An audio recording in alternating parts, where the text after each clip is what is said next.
आप सभी को जय मसीह की।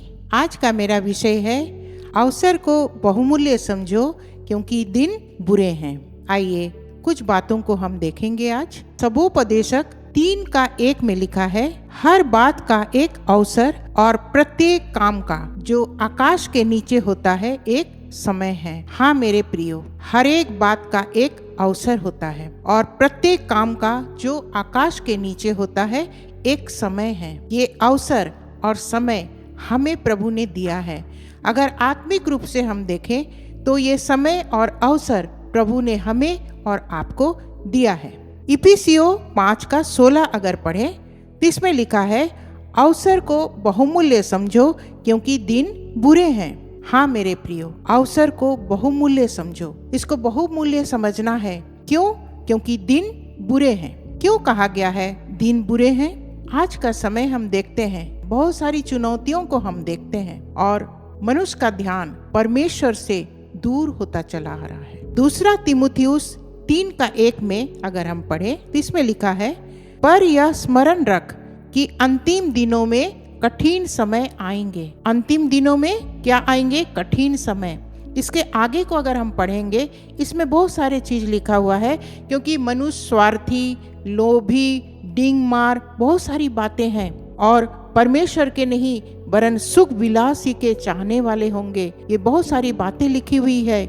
वे भक्ति का वेश तो धारण करेंगे लेकिन उसकी शक्ति को नहीं मानेंगे। इसमें लिखा है कि ऐसों ही से परे रहना, हमें परे रहना है। इसीलिए अगर समय को, अगर अवसर को हम समझे और सजग रहें तो निश्चय हम प्रभु के पीछे चलने वाले बन सकेंगे। Praise the Lord.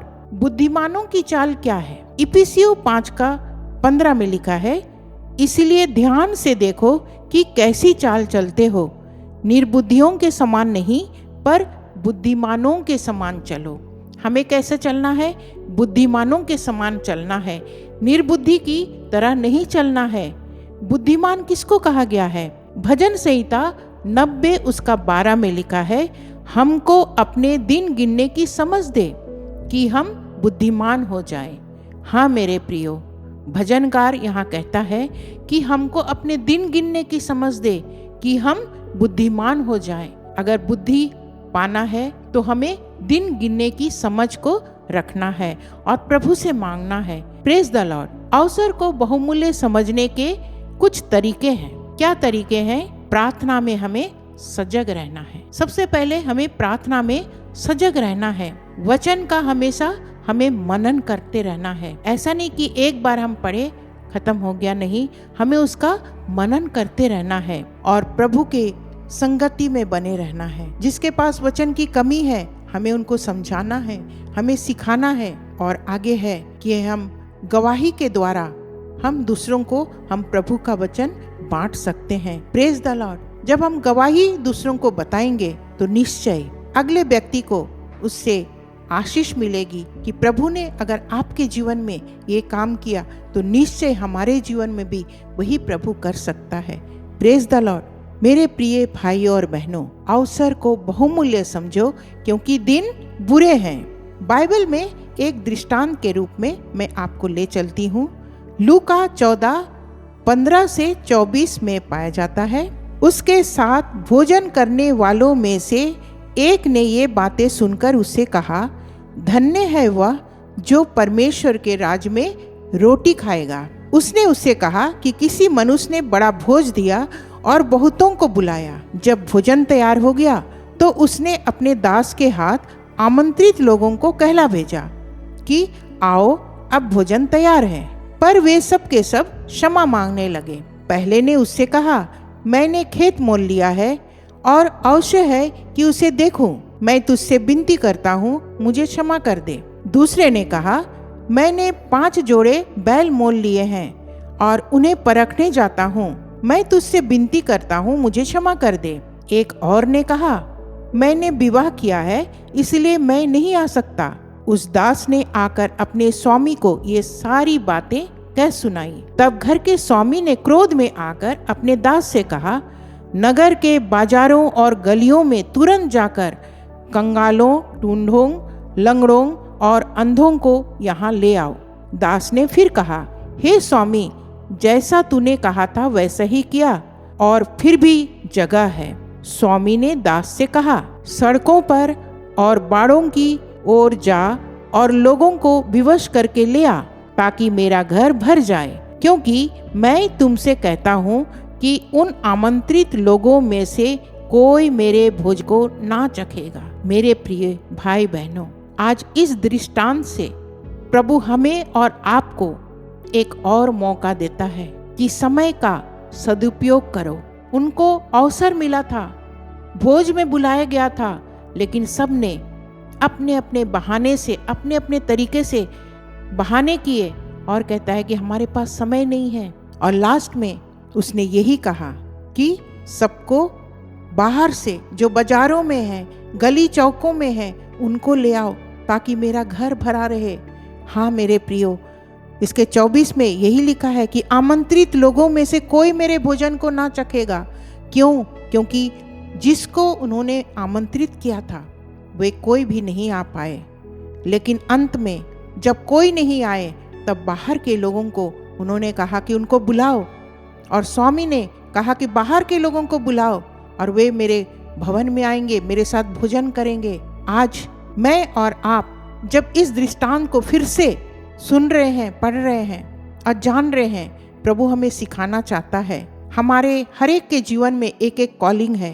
प्रभु हमें नाम लेकर बुलाता है। वो अपने भवन में हमें प्रवेश कराना चाहता है, वो अपने राज्य में प्रवेश कराना चाहता है, लेकिन कई बार हम अपने आप को बहाना लगा देते हैं। कई बार जैसे हमें प्रभु के पीछे चलना है, हम नहीं चल पाते हैं और हम उस अनंत जीवन के रास्ते से हम भटक जाते हैं। कई बार अपने जीवन में, अपने सांसारिक बातों में इतने खो जाते हैं कि हमें जो समय का सदुपयोग करना है, जिस काम के लिए प्रभु ने हमें और आपको चुना है, हम उसको भूल जाते हैं मेरे प्रियो। और इसीलिए प्रभु आज हमें और आपको एक बार और स्मरण दिलाना चाहता है कि अवसर को बहुमूल्य समझो, क्योंकि दिन बुरे हैं। Praise the Lord. इसीलिए मैं आज आप लोगों के बीच में मैं एक अंतिम वर्ष को भी मैं रखना चाहती हूँ, जो बाइबल में से लूका रचित सुसमाचार उसके 12 अध्याय उसके 58 और 59 में मिलता है। जब तू अपने मुद्दई के साथ हाकिम के पास जा रहा है, कहाँ जा रहा है? मुद्दई के साथ हाकिम के पास जा रहा है, तो मार्ग में ही उससे छूटने का यत्न कर ले। ऐसा ना हो कि वह तुझे न्यायी के पास खींच ले और न्यायी तुझे सिपाही को सौंपे और सिपाही तुझे बंदीगृह में डाल दे। मैं तुमसे कहता हूँ कि जब तक तू दमड़ी दमड़ी भर ना देगा, तब तक वहां से छूटने ना पाएगा। Praise the Lord. प्रभु ने हमें और आपको एक मौका दिया है। अवसर को बहुमूल्य समझो, क्योंकि दिन बुरे हैं। प्रभु के आने का समय बहुत निकट है। हम और आप क्या कर रहे हैं? क्या एक एक अवसर जो प्रभु हमें दे रहा है, रोज बरोज एक एक अवसर हमें मिल रहा है, क्या हम उसका सदुपयोग कर रहे हैं? आज हमें थोड़ी चिंतन करने की जरूरत है कि हमें अपने अवसर को बहुमूल्य समझना है। अगर किसी के साथ मेल भाव नहीं है तो तुरंत मेल भाव कर लें। ऐसा ना हो कि अंतिम समय में हम खाली पाए जाएं। आइए, प्रभु ने आज के सुंदर से वचन के लिए हर एक को ब्लेस किया। इसके लिए मैं प्रभु को धन्यवाद देती हूँ कि उसी ने हमें ये वचन दिया है और हम एक साथ मनन कर पा रहे हैं। आज जो जहाँ कहीं से इस वीडियो को देख रहे हैं, अपनी अपनी आंखों को बंद करें। मैं आप सबके लिए प्रार्थना करूंगी। हालेलुया। धन्यवाद, धन्यवाद पिता परमेश्वर, आज के सुंदर सा समय के लिए प्रभु मैं आपको धन्यवाद देती हूँ। आज के अच्छे मनन के लिए प्रभु मैं आपको कोटि कोटि धन्यवाद देती हूँ। प्रभु सचमुच में आज हमें कितने सतर्क रहने की जरूरत है। अवसर को बहुमूल्य समझो, क्योंकि दिन बुरे हैं। आज हम कैसे जी रहे हैं? क्या हम अपने अवसर को यूं ही गंवा दे रहे हैं या सही में बहुमूल्य समझ रहे हैं? पिता परमेश्वर, एक एक के जीवन में प्रभु काम करे, एक एक के जीवन में प्रभु ज्योति दे प्रभु, ताकि हम जो सोए हुए हैं हम फिर से जागने पाए। प्रभु एक और बार प्रभु मौका दिया आपने, ताकि हम इन वचनों के द्वारा प्रभु हम फिर से आपके करीब आने पाए। हम यूं ही समय को व्यतीत ना करने पाए प्रभु, क्योंकि आप न्यायी परमेश्वर है। उस न्याय के सिंहासन में एक दिन हमें खड़ा होना पड़ेगा प्रभु। उससे पहले हमें तैयार कर, ये तैयारी के समय में प्रभु हमें बुद्धि और ज्ञान दीजिए प्रभु,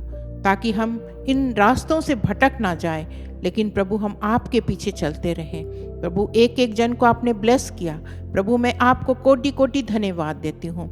इस समय मैं प्रार्थना करती हूँ पिता परमेश्वर प्रभु, जो भी प्रभु इस वीडियो के द्वारा प्रभु, इस YouTube चैनल के द्वारा प्रभु जो भी प्रार्थना निवेदन को भेज रहे हैं, एक एक के जीवन में हर एक प्रार्थना निवेदन हाँ और आमीन के साथ पूरी होने पाए।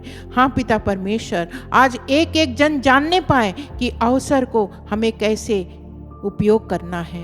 एक एक अवसर जो आपने हमें दिया है, उस अवसर को हम यूं ही बर्बाद ना करने पाए प्रभु। आपने हम सबों को सिखाया, एक एक की प्रार्थना को प्रभु आप सुन रहे हैं और स्वर्ग राज में ग्रहण कर रहे हैं प्रभु। इसके लिए मैं आपको कोटि कोटि धन्यवाद देती हूँ। एक एक प्रार्थना निवेदन मैं विश्वास की आंखों से प्रभु मैं देखती हूँ प्रभु कि आप एक एक की प्रार्थना को हाँ और आमीन के साथ पूरा कर रहे हैं। धन्यवाद प्रभु। आपको क्या दूं प्रभु, सब कुछ तो आपने हमें दिया है प्रभु। एक एक बातों को प्रभु लेकर प्रभु हम आपके सम्मुख आते हैं प्रभु। हमें बुद्धि और ज्ञान प्रभु दीजिए, ताकि प्रभु जब आपका वचन को मनन करते हैं, आपके वचन में प्रभु चलने की कोशिश करते हैं, तो प्रभु हम अपने आप में नहीं चल सकते। हमें आपकी ज़रूरत है प्रभु, हमें आपकी सहायता की ज़रूरत है प्रभु। हम सबों को बुद्धि और ज्ञान दीजिए प्रभु जी, ताकि आपके इच्छानुसार हम अपने जीवन को व्यतीत करने पाएं प्रभु। आपने प्रार्थना को सुन लिया और स्वर्ग राज में ग्रहण किया प्रभु जी, इसके लिए मैं आपको कोटि कोटि धन्यवाद देती हूँ प्रभु जी। ये छोटी सी दीनहीन प्रार्थना यीशु मसीह के नाम से मांगती हूँ, दया करके सुने और स्वर्ग राज में ग्रहण करें। आमीन। सबको जय मसीह की। प्रभु आप सबके साथ में रहे। शालोम।